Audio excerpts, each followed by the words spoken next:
Welcome to Mac and Bleu, where we introduce you to who is building Arizona, bringing you the people and businesses that shape the landscape around us. From economic development and developers, underwriters and lenders, architects and engineers, to the very builders and suppliers that bring it all together. For all things Mac and Bleu, head to www.macandbleu.com and don't forget to subscribe on YouTube. Now let's join our host, JJ Levinsky.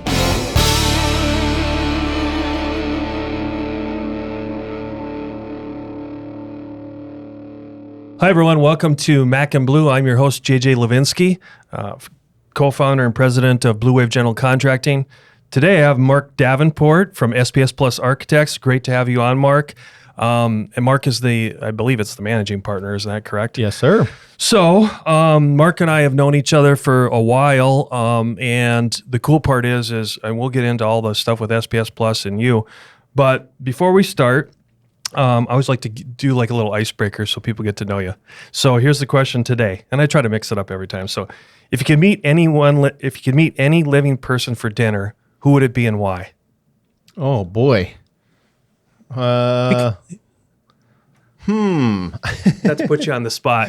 Yeah, that's a tough one because or like think of it doesn't have to be a celebrity or anyone famous, but if there was, it'd probably be like one of the old presidents.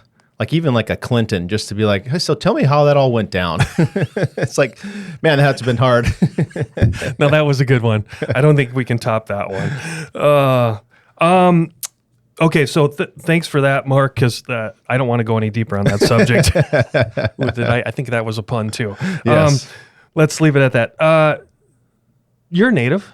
Yes, I am. So tell us about growing up here, how you got into architecture, the whole nine yards, and then just take some time and go into how you started with SPS Plus and became the managing partner, if you don't mind. Yeah, absolutely. And feel free to pry for more questions, okay. But I'm typically not short on answer time. So, grew up in Tempe, Arizona, went to Fuller, Fees, Marcos, ASU. So really kind of everything in Tempe. And so I didn't really travel much farther north than Shea Boulevard. That was like the edge of the desert. And so I remember my older middle sister had a boyfriend that lived up there. I'm like, man, is there anything else up there?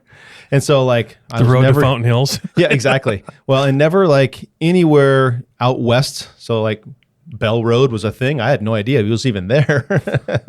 So, worked some couple fast food jobs as I was growing up and managed a Peter Piper Pizza while I was in college. One of my mentors thought that that was the secret to success when they were looking for their next generation of architects. We need to find somebody that managed a food service industry because they have good problem-solving skills. When we've talked about that numerous times on this podcast, that my wife and I joke about it. It's called the 3-foot MBA. If you've ever served in F&B, because you get 3 feet, the bar being 3 feet, but you get to learn about people, manage problems, all that kind of stuff. So I think you're spot on. But what got you interested in architecture though, Mark? So a lot of people ask me that, and it was the Brady Bunch. I remember my mom has it still framed. That is the best answer ever, Sean, so write that down. In the third grade, I remember seeing Mike Brady. He had his family with him. They were watching him from the staircase. And I'm like, man, that's cool. And I just thought that was like the coolest thing. And I wrote it down when I was third grade. And then ever since then, just kind of got into mechanical drawing. Was never really an artist or a free flow sketcher. Never did anything like that. So a lot of my friends and family were like, what are you doing? You're not an artist. You just kind of like doing these mechanical drawings. What the heck is going on? And so I said, I'm going to try it. And they're like, oh, yeah, you'll eventually go on to something else like most other architecture students do. Right. And so I just kept on trying. I had a backup plan in case it didn't work out. And I think I was probably an interesting person when we went to the upper division because you have to submit your portfolio and you have to do all that stuff. And so I just thought that maybe they thought, hey, this is a different type of a candidate that we see, not your traditional student that's all they do. And so who knows what happened? And then ended up making it through the program. Really liked it. Yeah. Never really liked school as a kid, other than the drafting classes, and I didn't like taking the science classes in college or the math classes. Just didn't really. I like math, but never really kind of got into any of that stuff. but architecture. And I was really easily able to get passionate about it and spend whatever time I needed to. So you had a good experience at ASU then. Excellent. And socially it was good too. Yeah. Well, so I had my oldest daughter. Now, do tell. Well, I had my oldest daughter when I was a freshman. Oh. And so I had a little bit of a different experience. Oh, that's different. Right. So it was like raising my daughter as a single parent. And had a lot of help from my family to allow me to still be able to work and go to school and do that stuff. So I wasn't the normal knucklehead that experiences the ASU lifestyle, but I got my time in for sure. Go back to ASU because I'm thinking I just want to always ask about timing. So you said when you had kind of that affinity more on the mechanical side and the widgets of how everything goes together. Mm-hmm. Now, when you were there, was CAD prevalent already, or it just started, or like where were you in all that kind of in that phase of education? Sure, good question. So it was all just starting. Okay. So I took a CAD class out of my own recognition that I'm going to have to do this, but all of our assignments, everything was in just hardline drawing. Okay. So you learned old school like yep. all of us did. Yep, learned old school. I never did. One of the things I never did learn how to do was to do the handwriting on the pencil lettering. Yeah. I never did that. I'm like, I'm going to be typing, so I'm not going to waste my time on that. So I have some of the worst handwriting of an architect you've ever seen. You're Dr. Mark Davenport. Pretty much. MD. Okay, so then did you jump, forgive me because I should know this by now, having talked to you before. Did you start interning right with SPS Plus? I did. I was really fortunate to have been just placed with an internship there. And I didn't know what kind of architecture I wanted to do. It was like, do I want to do residential? Do I want to do healthcare? One, I didn't know that there were all the different things to do. And so starting to work there, realizing that, okay, you can really kind of pick and choose. And then you can kind of pick and choose. Do you want to be a technical architect? Do you want to be more of an artistic architect, a design architect? Where do you want to kind of, put your focus on? And then even working in an architectural office, you can focus on business development efforts, marketing efforts, lots of different things. And so I just really enjoyed managing the projects as soon as I could and taking it from like start to finish. And fortunately, just the men and women at SPS Plus Architects, which back then I think was SGS Plus, they were just brilliant people willing to teach me everything that I needed to know and give me enough rope to hang myself, and then realize that, okay, he's losing oxygen, let's go help him. Just a great group of people. So if you can, take that tangent, Mark, and just for the audience's sake, how did it start? Who were the owners? And then how did that morph in, let's say, the last 20 years, with you and your other current partners? Good and deal. You can call everyone out to give them chops. Yeah, sure. So it started with Dr. Wendell Rossman, 1960. So we've been around since 1960 and really have some amazing legacy projects from Dr. Rossman, the NAU Sky Dome, Manzanita on ASU's campus. It was that exterior skeletal structure system that everyone, not everyone knows, but if I know it, everyone knows it. Yeah, right? Exactly. But most people know it, and that kind of structural system just wasn't used before. The Sky Dome at NAU, the longest wood span structure in the world, at least back then it was, because he had patented several components of his structural systems. The other one was the turntable divisible auditorium, and several schools throughout Arizona have them. It's where you design a portion of seating in an auditorium, and they can rotate to be a part of a smaller theater or part of the larger theater. So depending on how many pods you have in an auditorium, let's say you have 2 pods, you can have 3 separate theatrical performances going on at the same time. The Chandler Performing Center for the Arts is the one that's the most famous for being able to do that and actually have simultaneous concerts happening at the same time. So was he, forgive my ignorance here, was he registered as a structural engineer then too? You know what? I don't know. He must have had a heck of a background. He very well may have, but then back in those days, things were a little bit different. Yeah. Like to design Manzanita was probably like 30 drawings, where today that would be 3,000 drawing sheets, right? True. Yeah. I remember seeing some of the drawings for the Sky Dome at NAU, and it was like, really, that's it? But they kind of figured it out, and they to their credit, they probably had some craftsmen in the construction industry, more craftsmen in the construction industry then too. So, so then, they started to build from there, and Herb Schneider, Chip Shea, a couple of the other guys that started pretty soon after, Don Gadberry, and they started to continue on with what he was doing. And then when Wendell retired in the early 90s, our firm kind of transitioned into more of a service-based firm. So we had big growth back in the 80s and 90s, and we were really focusing on how can we get the most square footage bang for your buck. And so we transitioned from this really idealistic architectural firm to we're going to help serve the needs of the state of Arizona with the growth that we have. And then when my generation started, we kind of started taking that and started blending it from we still enjoy this service component, which is we do a lot of work with schools. And so there is a big service component in what we do. But also, let's not just build square footage to house kids. Let's build good square footage. Let's make sure all the classrooms have a window at the very least. Let's get a window in the classroom. And then what are some other ways that we can really blend the most design and service components to maximize what they can do?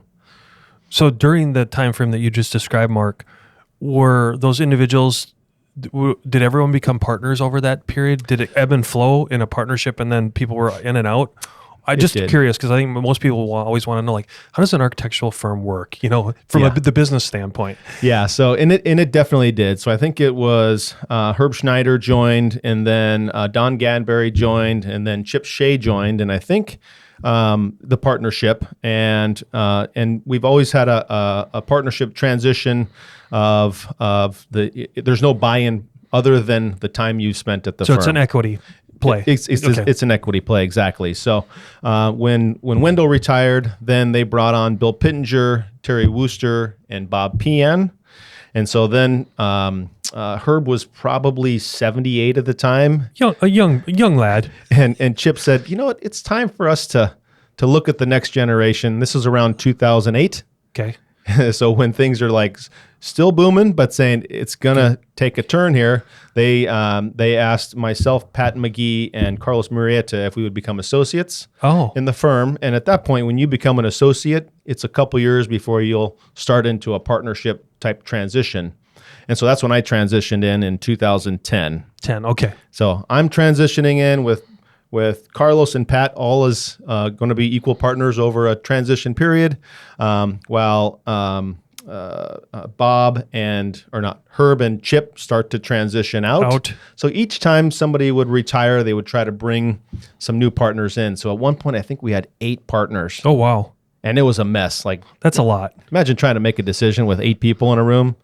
It just wasn't working very well. And then around that 2008, 2009 timeline, they parted ways with one of the partners, Terry Wooster.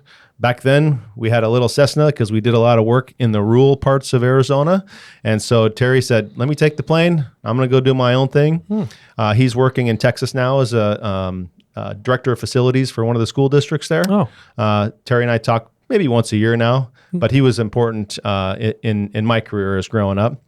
And then 2012 hit, and that's really when it hit the bottom for our firm. Since we do a lot of work on the Native American reservations and up north, they had a lot of different types of funding sources. So it carried us through a lot farther than a lot of the other firms that we know of. And so at that point, Pat and Carlos, that were brought in at the same time I was, Carlos said, I'm going to go start my own thing. This is too hard to manage this many people. And I think I can make a better start with me and just a few people. And Pat said, you know what? I'm going to go be a teacher. And he went and taught at, I think, Mesa Community College or one of the community colleges. After the recession kind of ended and came back, he went and worked for one of our competitors, and I saw Pat from time to time, but I think he's retired by now. And I've stuck with it. And as Bob and Bill retired, then I looked at bringing in, okay, they want to retire because we've expanded in our growth. And let's who's our next generation? Right. And so we found those the 2 gentlemen, Neil and Richard, and started that path and brought them into the partnership last year.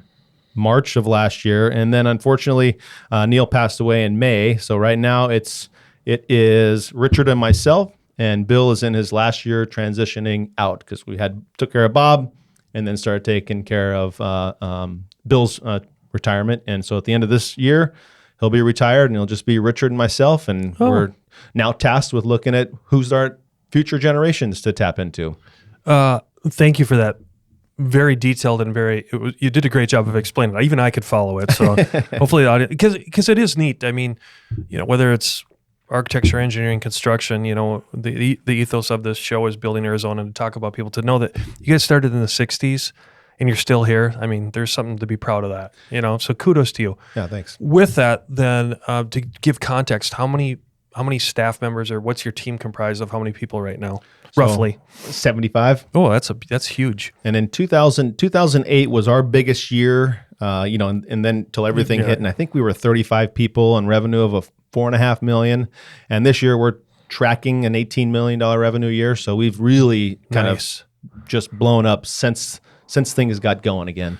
Talk about, I think it's interesting because, and if I can, like when I first met you, I agreed. You were pigeonholed in my context, in my mirror, of just a school architect. Yeah. And then once I got to know you and your associates, I was like, oh, they do a lot more. Can you speak to that a little bit?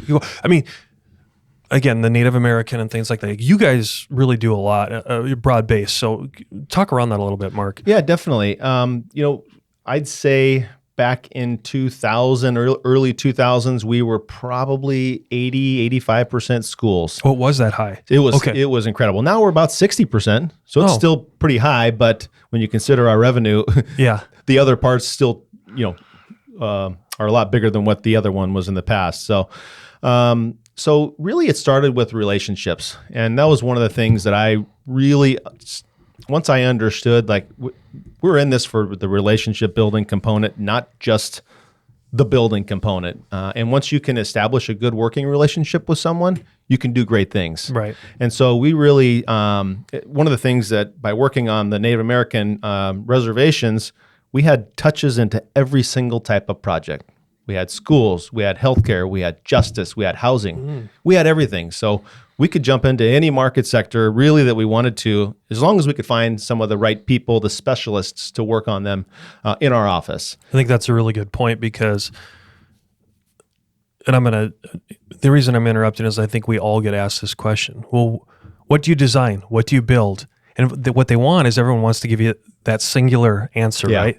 It's like, hold it. What verticals are you in, Mark? Yeah, right. Well, I'm not. I'm in relationship-based business. I just so happen. Well, yeah, but you can't be an expert in everything. Well, actually, we can be. You answer it the same way. I know you do. Yeah, oh, yeah. Yeah. It definitely is. And so, I think our next biggest sector right now is multifamily. And it started with, we're doing the teacher housing for Tuba City. Right. And then we're working with Salt River Pima Indian community. They've got an apartment complex. So the multifamily component, they're coming up. And then one of our good contracting partners that we work with, they said, hey, we've got this multifamily guy and they're looking for a new architect. He's a good guy. We get to meet this client, and said, yeah, I think we can develop a relationship with them. And then we do. And so it's really been building through relationships. We got into the storage sector, which is probably our next biggest market sector. One of the contractors that we worked with, the superintendent, site superintendent, he's like, you guys are one of the best architects we've ever worked with. And when he went to go work for another contractor that focused on storage, that's the relationship. He's like, hey, you're going to come and work on these projects with me. And so when I talked to his boss, he said, you guys are too expensive. And I said, well, I can't get down to your competitors' numbers. And there's a reason you're calling me. Yep. If you're not getting a call back from your architect or your design team, you can guarantee that with me. Because if I know you, I'm not going to avoid your call. So that was another way, just in building relationships and then doing good work. Yeah, we have to tailor our deliverables in a little bit of a different way, but the expectations are different too in the different market sectors. There comes a time when dreams become a reality, when you see your vision materialize into a true work of art. And the only way to get there is to choose a general contractor who shares that same vision and knows how to bring it to life. At Blue Wave, we aren't so big that we've forgotten where we've come from. and we aren't so small that we can't care for your projects regardless of their size. When your vision deserves safety, perfection, timeliness, and expertise in order to become a reality, trust Blue Wave to get it done right the first time.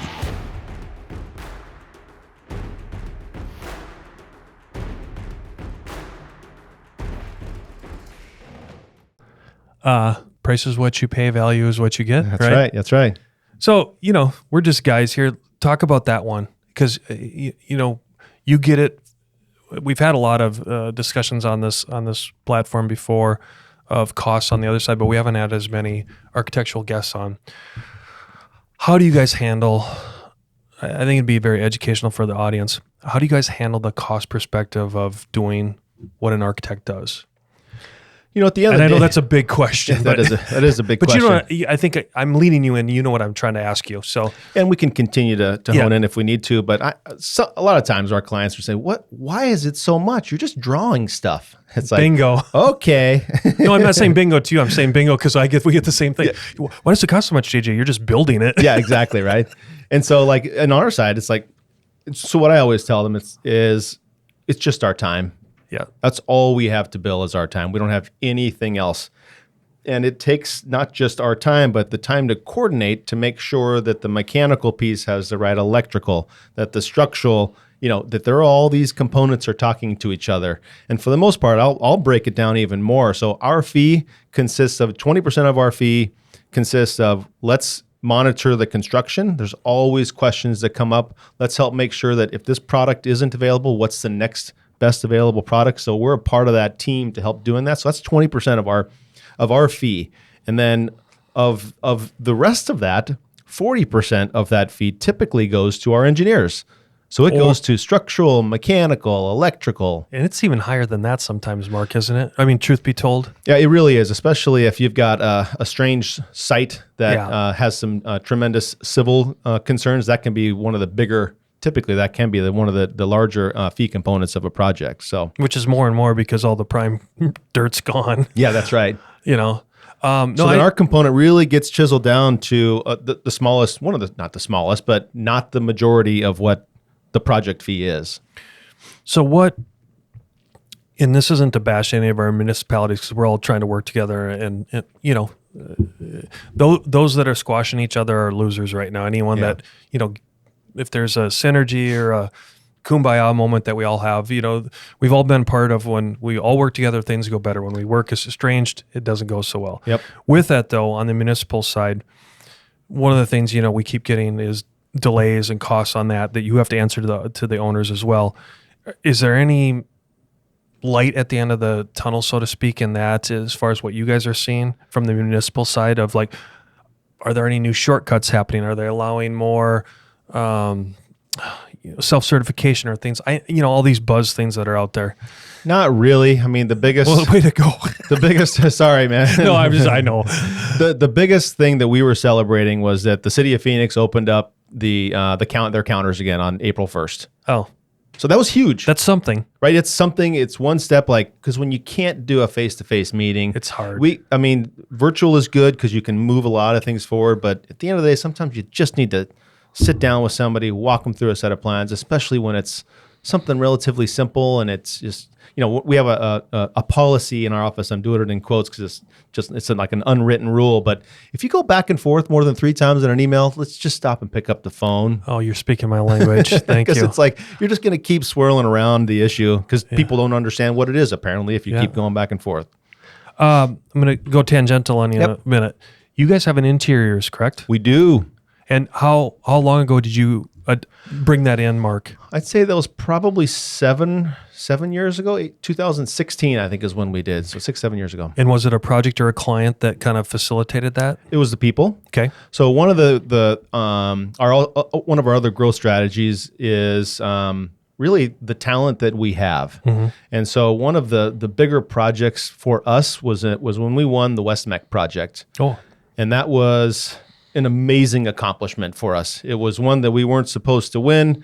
Because you're the little guy, right? We were the little guy. We were going up against the national firms, but we thought we had the right approach. We had some really talented young designers, and this was the largest, if we won it, it was going to be the largest project that the firm has ever won, and it was going to last for 5 years. And so nice revenue that I could count on for 5 years. I said, I'm going to go find the best talent I can.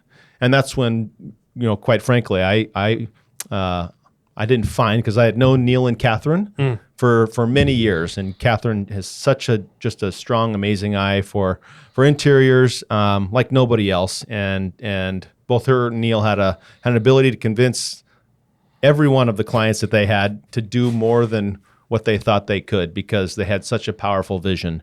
And so that's one of the things that I think has helped really propel our growth too, is the interiors component of our buildings.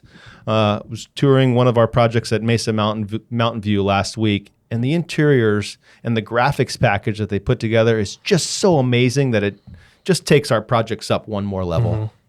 How do you, I know this is a hard way to phrase this, but back to when everyone's so price conscious, how are you able to sell that vision? Because that's tough sometimes, isn't it, Mark? It is tough. It's one of the hardest. And like I said earlier, that our firm now, we're that blend. What's the most important? So we go through a values exercise before each one of our projects. Oh, that's good, values. And we identify what are your top values. And then we try to say, what are the budget? Yeah. And then let's identify of this budget, how much of this we need to kind of have the function part and the form part, and then let's find, you got to have some fun in the project at some place or at some point, right? So it's like, I always talk about in the education world, we want to try to keep the dollars in the classroom as much as possible, but you also have to have a space that the kids want to go. Exactly. And so you got to have some excitement. And we did a project a few years ago in Blue Ridge, and the kids just didn't want to go to school. So their dropout rates were not good. Blue Ridge isn't that, that's Sholo, right? Yep, White Mountains. Yeah. And so we designed this kind of memorial union type of a space that they could come eat breakfast at in the morning, starting off with a healthy meal. Let's give them the best chances of success, make it a fun place. There's TVs everywhere. The graphics were amazing. And what a difference almost overnight in that school district by creating a space that the kids want to go. My mind's going 800 miles an hour based on what you said. So are you telling me that the quintessential programming has changed a little bit, the way you guys do programming? So when you're sitting in front of a client, and let's say even they're sophisticated or the naivest of the naive, you're programming differently based on more subconscious feelings than just the pragmatic, tangible things. Have you seen a shift in that? We really have, and we've kind of adopted the lean approach to target value design, because a lot of times architects have certain components of a building that they like, but if at the end of the day, if it's not what's important to the clients and if it doesn't align with their values, we got to kick our egos to the side and do what's right for the project. That's one of the things I'm really proud about. If you look at our website and the types of projects we have, you're not going to see that same type of project. They all have a very unique quality to them. Yeah, that's good. Next one, internships. I see you advertising all the time. Yeah. So let me paraphrase and then ask questions. If I was to go back, I mean, you're a product of an internship. So you obviously have had it in the firm for a long time, but I'm sure just like everything, it ebbed and flowed too with successes. Yeah. How are you able to stay consistent with that, Mark? So we're building our B team right now. We're trying to find out who's the best out there and how can we get them, and then let's teach them in that internship, or minor league, right? Not the B team, but the minor league, right? So, and then when they do graduate, we know which ones we really want. So we try to have anywhere between 8 and 12 interns every summer. Okay. Which is a lot. Now, do any of them carry over? Like, can they forego a semester and stay on type typically of thing? Or how does that work for ASU or NAU or some of them? Yeah, typically nobody forgoes a semester, but they can work through a semester, and we try to be flexible with them, especially now with the virtual capabilities that we have.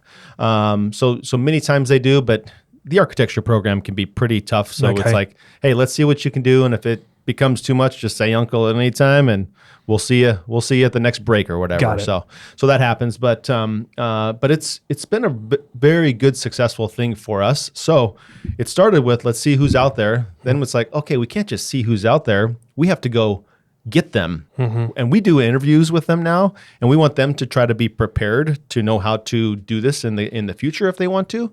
And so we really want to make sure that we're getting the best talent that we can, and then we narrow it down, and just like any kind of normal hiring type process, and then we hire the best ones that we can. And we sometimes they don't take our offers, and so we'll go to the next person.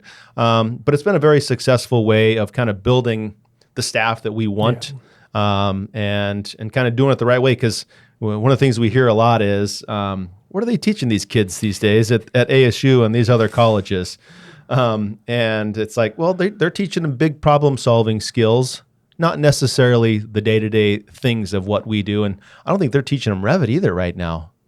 Really? Which is what we use, right? Oh, wow. So it's I didn't know that. So we take them through a Revit training program so that they can really be ready. So we are investing in them. Yeah. So we are hoping that they do work out, and that they will become a forever kind of SPS Plus person, which is also why we go through the intensive interview process that we do. Do you feel that you, and again, this isn't you against your competition, but let's be honest, you still have to take care of you first, right? So much like you would say, hey, we're a sister and brotherhood of AIA, and just like I would say, hey, we're the same fraternity or sorority of builders, general contractors, at the end of the day, you always want to have a little, a feel good about yourself that you're a little bit better or different. Do you think that diversity with you having the interiors and that many people, and that fosters a better internship than a more linear one? You know what I'm asking? Like if you just go into a firm that's just black and white, I would think that that would be a little bit more attractive for the youth of today. Yeah, I think it is, and we really work on giving each one of them a diverse experience so they can see all of it. We're not just trying to get work out of them. Like we want to try to get a little bit out of them, but we're really working on building up the next generation of our team. Yeah. And in order to do that, we want to see how they perform in the different areas, and so that they can even see, hey, I want to focus on these components of what an architect does and can do. That's good. I remember when we've worked together, when your project manager invited people, it was great. Yeah. As a GC, it was one of the most rewarding days, because they're just like sponges. Yeah, they are. They ask questions where we're like, oh, that's right, they don't know this stuff. And you feel good because you're like, I've been doing this 20 years or something. So, and we use lots of acronyms. Yeah. Death by acronyms. Yeah. I am interested to hear, other than your alma mater, have you found any sleeper schools that you guys are tracked from? Or maybe I shouldn't ask that, because that's giving away all your trade secrets. No, it's quite all right. We feel we can be competitive. Okay. But is there any outside of ASU that you've been able to get good kids from? Iowa State. Yeah. We had a couple of recent college grads, and they were really passionate about building an internship program. So we sent a team back there every single year. Huh. And really, you can attract them with the sunshine. That's exactly right. If you think about it, who's not excited to come out here to Arizona once they get in the summer? They're like, wow. And so one of the things that we actually realized a couple of years ago too was sometimes we're getting these kids that don't have anybody else out here. So we kind of build a little bit of a buddy system even to be like, oh, that's a good idea. Hey, you've got some friends out here, because otherwise it could be lonely. Yeah. And I mean, we could work them to death. We have lots of that work to do, but that's not the goal of what we're trying to do either. So. No, that's good. Okay, let's switch gears. As an owner and managing partner of an architectural firm, what are the challenges you're seeing now? Oh boy, for us right now, it's the growth, and we've had a tremendous amount of growth, and we've got a lot of talented people, and so making sure that we're all in alignment has been a challenge. And then, so we started operating under a system called EOS, and it's given us a good framework, because we're a bunch of architects. Yeah, we don't know how to run a business. We know how to do architecture. How long ago did you implement that? Almost 18 months ago. Nice. And did you do a true implementer? We did. Okay, yep. Good. We had a true implementer. We still do. Yeah, because it's hard. We're all busy doing our day-to-day jobs, and so nobody's going to do that. So we have somebody to hold us all accountable for it. And then really getting the right people in the right places. And EOS has a thing, right butt, right seat. And so, it's got to be the right person, got to be doing the right job. And so last year hired a CFO. This year we hired a COO, because again, we had architects working with our CPA. That's not what they do that's best. That's not what they love. That's not what they enjoy. That's not their passion. Catherine, our director of interior, she was leading our ops team, but she wasn't doing what she loved and what she's passionate about. So really creating an executive type suite with the right people to do those types of functions has been a game changer for us. And then continuing to find talent. And so, back when we were 50 people, it was myself and Brian. He's our director of business development, and I always thought that, hey, if he could convince people to give us work, he can convince people to come work for us, which it worked. But you get so busy that you don't have any time. And so we hired an HR and recruiting person. So she does both of those things for us. So now we have a structured plan on how to make sure things don't fall through the cracks. And so that's been really just beneficial, making sure that we've got people in their places of their highest and best use. I think that's great. I am curious because EOS has been brought up numerous times. Actually, we've I think in another month or two, I've got some people coming on where we're going to talk a little bit deeper about it, because it just seems like most companies have adapted some sort of EOS model or metronome. Yeah. What in your position, other than what you just described, what other tangible results did you see? It's really about making sure things do not slip through the cracks. Okay. And we set goals as a company that we share with our staff, and how do we accomplish those goals and not just do 50% of them, and then do you actually get anything done, versus you don't want to keep making the same mistakes as you kind of work through a project or work through anything really. And so how can we make continuous improvements? So our 3 values are: we listen, we better the ball, and we do what we say. And really bettering the ball. How can we made a mistake on this last project, which was X, Y, or Z. Let's not do that again. How do we do that better next time? And then you can track it. Yeah. That's the best part. You can track it. And then getting the top performers in our office in alignment. Because if you got 3 people running at 200 miles an hour and you're just going 1 degree off, you're going to be pretty far off pretty quickly. Yeah. Let's see what else. The other one that we always seem to go down is, okay, I think you did a great job of discussing the challenge that we're facing right now. But if you're looking out, we've talked about with building Arizona, everything that we have sitting in our unique kind of micro economic situation, ecosystem model that is the greater Arizona, which we've been all very fortunate to participate in. Agreed. Where are you guys, or what are you looking at, Mark, for the future of SPS Plus in that bandwidth? Like everything from, okay, how are RFPs changing? How are you doing more negotiated work? All those kind of things, to what's even the market share going to look like for you guys 18 months from now? I'm not sure. Good answer. At least you're honest. Here, let's roll the dice. Well, and one of the things that my CFO is always asking me, she's like, what's our revenue goal? I'm like, I don't know. Make money. Yeah. We want to make money, but and what we've kind of put down on paper is we want to continue to do projects, meaningful projects for people that we like. And as long as there's people that we like doing work with, we'll do their crappy projects because we like working with them. We find value there. And as long as there are projects that we enjoy working on, we will continue to grow in that fashion.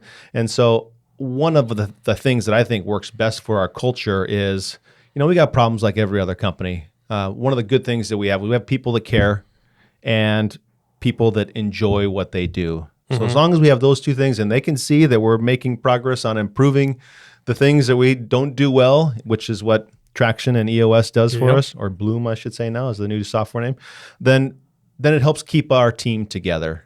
And so that's been our biggest thing. But the school bonds, since that's a bigger 60% of our market now, since that's one of those things that they didn't pass a whole lot of bonds last year. So I expected to see a bit of a dip this year.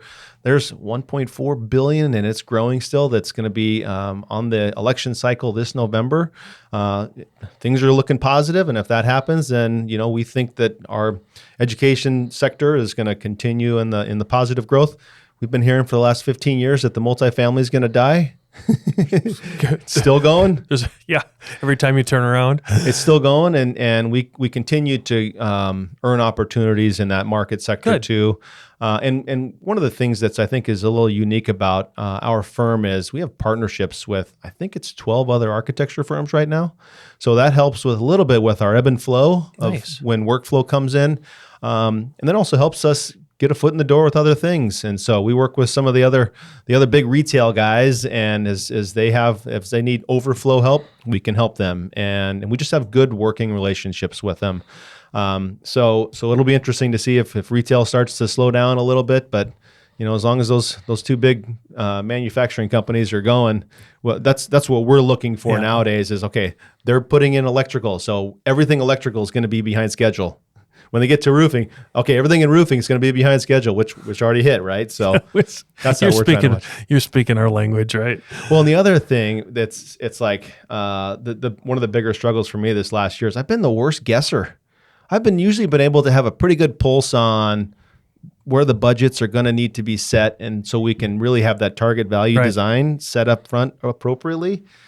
Man, I've been a bad guesser.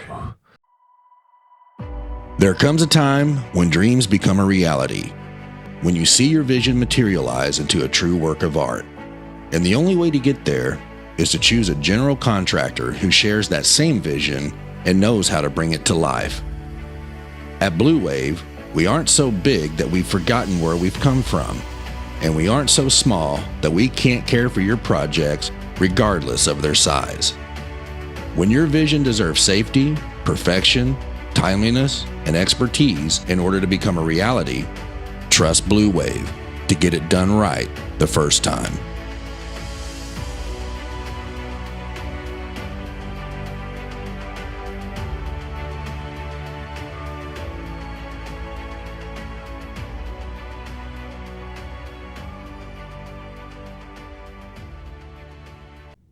I'll second that. Yeah. It wasn't so much and I'll put my name on the line here, is the numbers. I didn't guess badly there, but timing, I was way off. Yeah. I mean, timing, I was horrible. Yeah. And so I second your notion on that one. Hey, here's one that I think comes up a lot. And again, you don't have to answer this, but because of your success in the interiors, Mark, I think a lot of people say like, okay, Mark, why don't you and your partners go acquire a civil and structural and bring them in-house? And how do you answer that? Oh, I love answering that question. Architects and engineers do not work the same. We do not think the same. So really a designer, the one thing I have considered that I haven't taken any action on yet is landscape architect. Okay. I'd bring some landscape architecture on board because I think there's a lot of synergies in what we do. We used to have a structural engineer and electrical engineer that just shared an office with us, and we did a lot of our work together. It didn't bring anything special to the projects though. Yeah. So it's like we just work differently. We think differently. I think it's a fair answer because let's be honest, we hear that all the time. It's just like our industry. Well, why don't you as a GC have everything in house? Well, it's the same question, or it's the same answer. And not everyone can get along. It's different mentality, different scope, different everything. Yes, it sounds good on paper. It looks good from a pro forma standpoint, but it's not always the easiest to effectuate, right? Well, and the other part of that is, we have so many different types of projects, and it's like, I've got a big sophisticated project. I'm going to go to my big sophisticated engineer. Mm-hmm. I'm going to use them. I've got something, a little TI, restaurant TI, that they just need an electrical panel. I'm going to go get the guy that just works out of his living room because that's all we need, right? So you can really base your engineer selection based off of the need of the project. Right. Another question that, again, as a year into Mac and Blue, we've had a lot of guests that we've started to dive into AI. Have you guys focused on any AI development internally? Poquito. Okay. Really just a little bit. And our EOS implementer kind of challenged us to it. So we did the chat. GPT, sorry. So we were playing around with that a little bit. Like, okay, this is cool. We don't really see how this works with us yet, but it's a good starter. It could be a good starter for a lot of our things. We're going to continue to kind of dive into that, I think, just as time goes on. But just... I could see it from my side. Like if I'm working with you, I could see it where building out libraries and like the details where you can imagine your team is like, hold on, we've got a different EFIS connection with this. And you put that in the AI and then it marries all that data to where like, oh, cool, that just saved me an hour and a half. Yeah. That kind of stuff. Yeah. as far as a holistic design, let's be honest. Yeah. At that point, then we're all expendable, right? Yeah, right. Yeah. Yeah, and that's, I don't know that it'll ever get there, maybe, but, we see, we're trying to document a lot of our policies and things like that, because right now it's always been, well, we've always done it this way. Well, who's we these more, since I'm the old guy in the group, right? And so we'll just blame Bill. Yeah, exactly. So that's been helping, like, just start a lot of those types of things. But it's interesting, you mentioned like our libraries, and so we have a dedicated BIM manager, and we hired that person 2 years ago now, I think. And Jordan's a stud. Like, he's amazing, and one of the things he does is he supports the rest of our team in the production side of the world, and how can our templates be used smarter. And so we found that, if we could use Tiger Team, some outside, drafting support services to build up those libraries, we've always found it's been hard to work with them on a live project because either time differences or all the different things that go into it. They can help us build up our libraries to help our production team be more efficient in what they do. Makes sense. Have you been asked to leave the state a lot or recently, or are you guys still kind of centered on Arizona? We're mostly centered in Arizona. There's a few of our projects that bring us out of state. Typically, we're registered in a few other states, typically like New Mexico, the ones that just border. I was going to say, with your Native American work in schools, let's be honest, they seem to kind of go up across state borders, so I thought maybe you guys might be asked to go with them. They do, but not a whole lot, though. Okay. It's not a whole lot. The storage sector brought us into other states, interestingly enough, more than any other. So we've got 3 other architects that we partner with when it comes to, let's do some projects that we're in a state that we're not registered in, or that we're not interested in getting registered in, like California. Zero interest in getting registered there. We've got a couple of different architects we partner with, and it's good because, one, we don't know the codes there, and designing stuff there is nuts. So we'll work with one of our architect pals, and they do the QA/QC review for us. There's a fee on top of it, and we share it with our clients. It's like, we know it's going to be more expensive, but if you want us, what's the risk? Yeah, but if you don't, what's the risk on the other side? Yeah. What great stuff. But what haven't I asked you that you want to talk about? Either about you, SPS Plus. Boy, I don't know. I could keep going for. Keep going. Oh, I know one. I failed to mention this. So again, I remember when I first met you, I thought you were, and I still do. I still think you're a business development guru. Like you can work a room, and you can, everyone knows Mark when this shows up. Yeah. First of all, you got the best cigar jackets in town. But I think a lot of companies, they want to know, like, okay, Mark, how does that work? Like, what are your secrets? How do you develop relationships? Boy, I don't know. It's one of the things that when I started just kind of getting out there, I wanted to know everybody. Right. So if there was somebody, we would do site walks, and I would go introduce myself to everybody in the room and take my time to get to know them. I like to get out to breakfast and lunch with my competitors. Back in the day, the architecture firms would share resources when they would kind of ebb and flow with their work. Yeah, we don't have that kind of relationship, but it's a little bit different these days, it seems like. But same on the GC side. yeah, exactly, right. Hey, you poached my superintendent yesterday. Yeah, but like the whole idea of that is just cool, right? And so back in 2015, I kind of had my awesome campaign. Like, we work with some people that were hard to work with, consultants, even our own staff. And if we didn't like working with them, let's stop working with them. Like, I want to work with people that, at the end of the day, if I got to call and have the hard conversation, we can do that, but then we can still have a joke afterwards. Yeah. We can still go have lunch afterwards. We can do whatever, right? So it's like, I want to work with those types of people. So we had a lot of turnover on both the consultant side, on our employee side, because that was our goal. Let's work with people that we like working with. And so, a lot of people say they don't mix personal and professional.